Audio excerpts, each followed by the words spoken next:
அல்ஹம்துலில்லாஹி ரப்பில் ஆலமீன். அல்லாஹும்ம ஸல்லி அலா முஹம்மத். அம்மா பஅத். இன்றைய தலைப்பு சமூக தீமைகளும் அதற்கான தீர்வுகளும். மாஷா அல்லாஹ் சகோதரர் ரியாஸ் அவர்கள் ரொம்ப அருமையான முறையில் எடுத்தாங்க.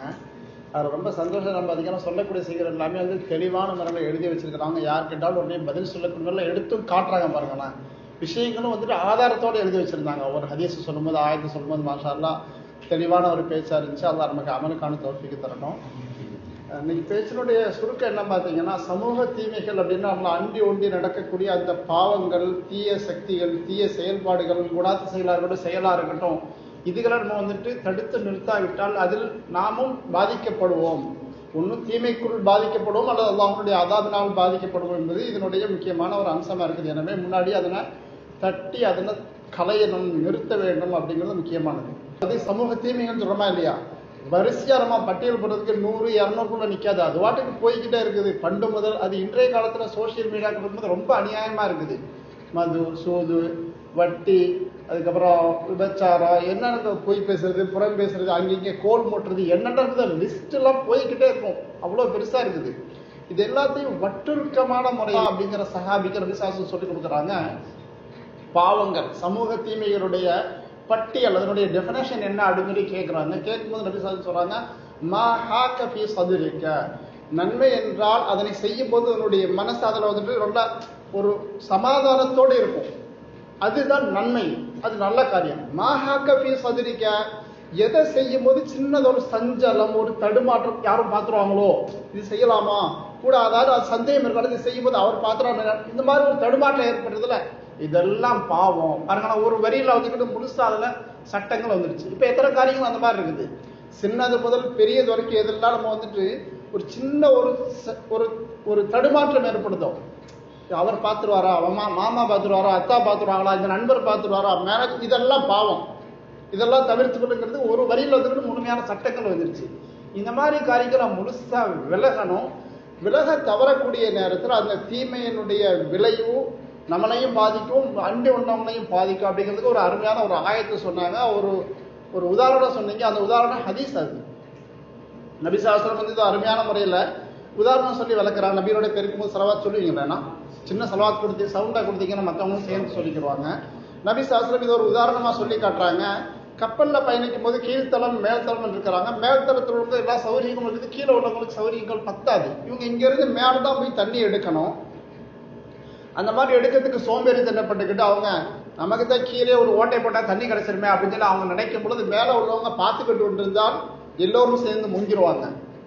ஆனால் முன்னாடியே தடுத்து நிறுத்திட்டாங்க அப்படின்னா தானும் தப்பிச்சுக்கிடுவாங்க, அந்த அவர்களையும் தப்பிக்க வைக்க முடியும். இதே மாதிரி தீமைகள் வரக்கூடிய நேரத்தில், காணக்கூடிய நேரத்தில் அதை தடுத்து நிறுத்தணும். மன்றா மின்கும் முன்கரன் ஃபல்யுகையிர்ஹு பியதிஹி, ஒரு மனுஷன் ஒரு தவறை கண்டால் அதை கையால் தடுத்து அடிச்சு திருத்தணும். அந்த பவர் உள்ளவங்களா இருந்தாலும், ஒரு அரசாட்சி உள்ளவனா இருக்கிறான், ஒரு தாய் தந்தையா இருக்கிறாங்க, பிள்ளைங்களை அடிச்சு திருத்த முடியும். ஃபமன்லம் மிஸ்தத்யா, அந்த மாதிரி அடிச்சு திருத்தக்கூடிய அளவுக்கு நம்மள்கிட்ட பவர் இல்லை அப்படின்னா வாயால சொல்லலாம், அட்வைஸ் பண்ணலாம், சொல்லிட்டு இப்படி செய்யாதீங்க அப்படிங்கலாம்.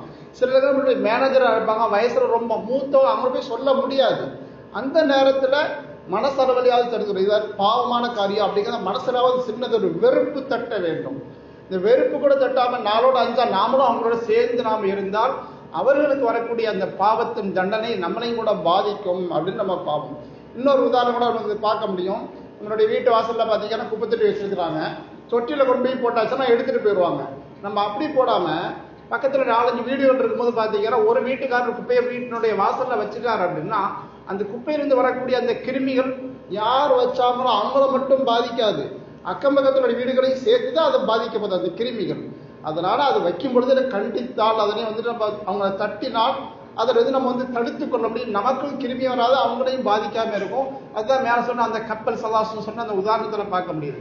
அதுக்கு தோதுவா சகோதரர் ஒரு ஆயத்து கூட சொன்னாங்க, வத்தகு ஃபித்னத்தல் லா துஸீபன்ன அல்லதீன ஸலமூ மின்கும் ஹாஸா, மக்களை நீங்கள் ஒரு தண்டனை, ஃபித்னத்தன் ஒரு சோதனையை, ஒரு தண்டனையை நீங்கள் பயந்து கொள்ளுங்கள், அது பாவம் செய்தவர்களுடைய மட்டுமே பிடிக்கும் அப்படிலாம் கிடையாது.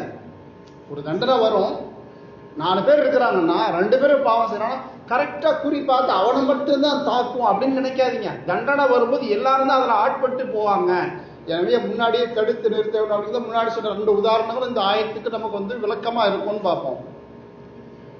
இதில் நம்ம அந்த இடத்துல விசுவாசம் இடத்துல ஒரு சஹாபாக்கள் கேள்வி கேட்கறாங்க, அன்னுஹலகு வஃபீனா சாலிஹுன், நம்மளில் நல்லவங்க இருக்கும்போது நாங்கெல்லாம் அழிக்கப்படுவோமா பாவத்தின் காரணமாட்டு?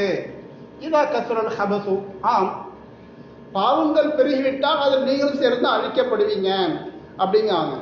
இதுக்கு ஏதாவது உதாரணம் இருக்காங்க வரலாறுல, குர்ஆன்ல? மூசா அலைஹிஸ்ஸலாம் ஃபிரௌன்கிட்ட தப்பிச்சு போறாங்கல்ல, போகக்கூடிய இடத்துல இந்த பலஸ்தீன்ல போய் ஸல்லல்லாஹு முஹம்மத் ஒரு ஊரை போயிட்டு நீங்க வந்து நாங்க இஸ்லாத்துக்கு எதிரான ஒரு ஊர்,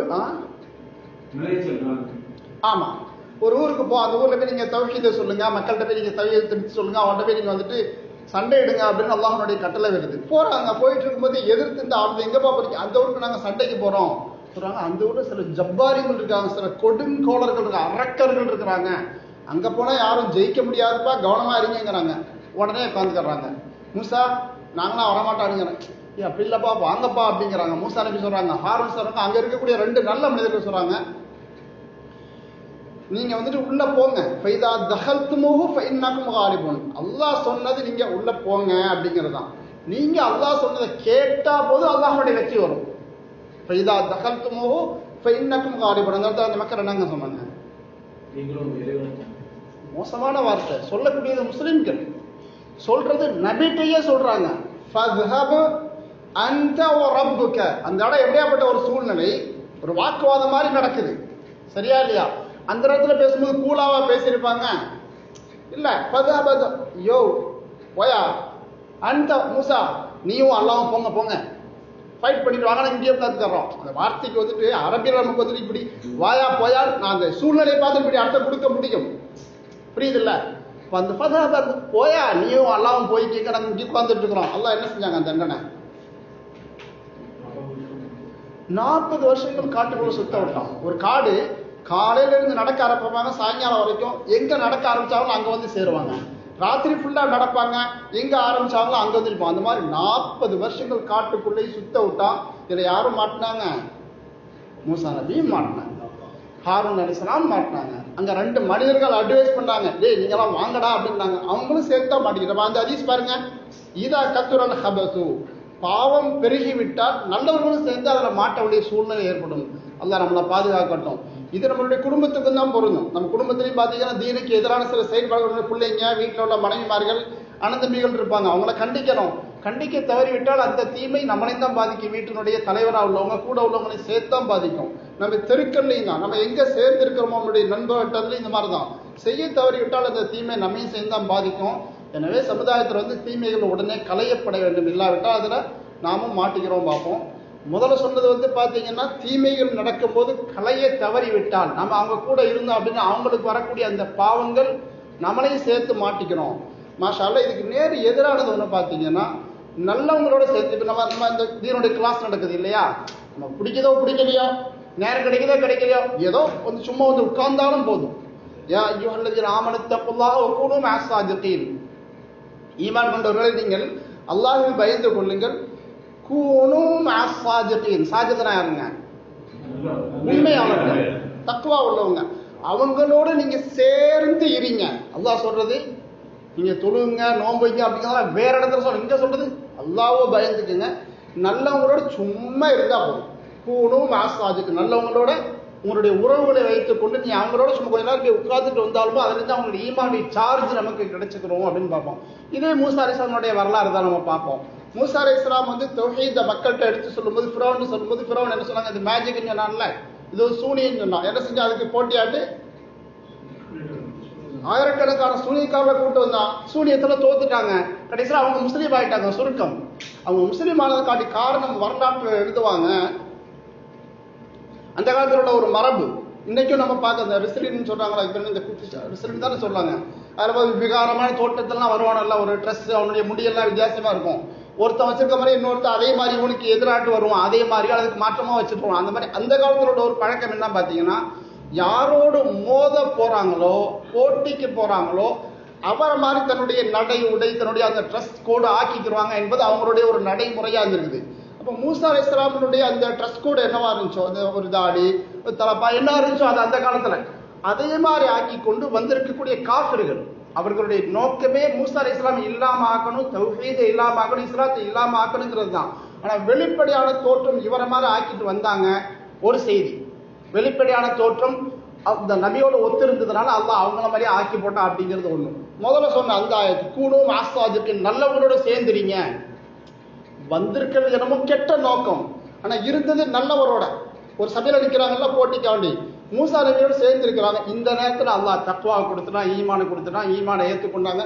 வெறும் சில நிமிடங்கள்ல மணித்துளிகள்ல பாத்தீங்கன்னா ஈமான் இந்த அளவுக்கு. இன்னைக்கு நம்ம வந்துட்டு ஒருத்தவங்க 40-50 வயசாகுது, நம்மள்கிட்ட இது வரைக்கும் வரல, இனிமேல் அல்லாஹ் தரணும். இத்தனை வருஷங்கள் 1000 பயானை கேட்டுட்டோம், குரானை படிச்சுட்டோம், ஹதீஸை வாசிச்சிருக்கிறோம்.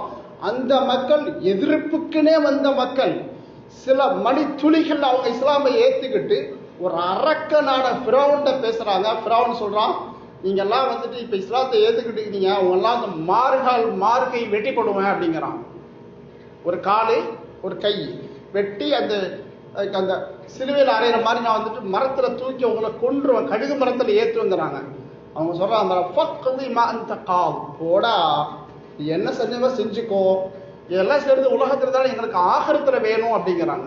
இவ்வளவு ஒரு துணிச்சலான ஈமான் சில மணித்துளிகள்ல உள்ள போனது காரணம் கூணும் ஆஸ்தாஜுக்கு நல்லவங்களோட சேர்ந்துறீங்க. நல்லா சொன்னால, பாவம் உள்ளவங்களோட சேர்ந்திருந்தால் பாவத்தினுடைய தண்டனை அவனை வந்து சேரும். நல்லவங்களோட சேர்ந்திருக்கும்போது நம்ம கெட்டவங்களாவே இருந்தாலும் சரி, நல்லவங்களோட சேரும்போது அந்த ஒரு பாக்கியம் அல்லாஹ்வுடைய ரஹ்மத்து கிடைத்து நாமும் திருந்து விடுவதற்கான வாய்ப்புகள் அதிகமா இருக்குது. அதனால தீமையை நம்ம வந்துட்டு தடுத்து கொண்டுக்கணும். இல்லாவிட்டால் அந்த தீமையினுடைய பாதிப்போ சீக்கிரமாட்டு அடுத்தவங்களையும் நம்ம தாக்குன்னு பார்ப்போம். ஒரு தீ கங்கு இருக்குது, சாம்பல் இருக்குது, ரெண்டையும் ஒன்னா சேர்ந்தா என்ன வரும் ரிசல்ட்? சாம்பல் தீயா மாறுமா, தீ சாம்பலா மாறுதா? ஈமானுடைய ஒளிங்கிறது நம்மகிட்ட இருக்குது. அல்லாஹ் நூறு சமாத்து நம்மளை பத்தி சொல்றாங்க. அல்லாஹாலா நம்மகிட்ட வந்து ஈமானுடைய ஒளி இருக்குது. நம்ம நல்லவங்களோட நம்மளுடைய உறவுகளை வைத்துக் கொள்ள வேண்டும். கெட்டவங்களோட உறவு வைத்துக் கொண்டு அவனுடைய ஈமானுடைய அந்த ஜுவாலை வந்து குறைந்து பெரும் அணைந்தோட வாய்ப்பு இருக்குது. எனவே நம்ம நல்லவங்களோட தொடர்பு வைக்கணும், மற்றவங்களையும் நம்ம பக்கம் நல்லதின் பக்கம் இழுத்து கொண்டிருக்கணும். நம்ம மற்றவங்களுக்கு சொல்லக்கூடிய இடத்துல நமக்கு அது பாவத்திலிருந்து நம்ம தவிர்த்து கொண்டதுக்கு வாய்ப்பா இருக்கும். பஞ்சரி துறைக்கு போங்க, சினிப்பா பார்க்காதீங்க, பொய் சொல்லாதீங்கன்னு சொல்லும் பொழுது என் மனசு இப்ப நீ தானப்பா சொன்ன அவங்களுக்கு இப்ப நீ செய்யறியான்னு என் மனசே என்ன உறுத்தும். அதனால அடுத்த ஆளுக்கு நம்ம சொல்லணும். சொல்லும் பொழுது நம்ம இடத்துல அந்த பாவங்கள் வராமல் இருக்கும். அல்லாஹ் தஆலா அல்லாஹ்வும் அவனுடைய தூதரும் சொன்ன அந்த முறையில் வாழக்கூடிய எல்லா சீபத்தினோடு திருப்பி இருந்து அல்லாஹ் தஆலா பாதுகாப்பாங்க.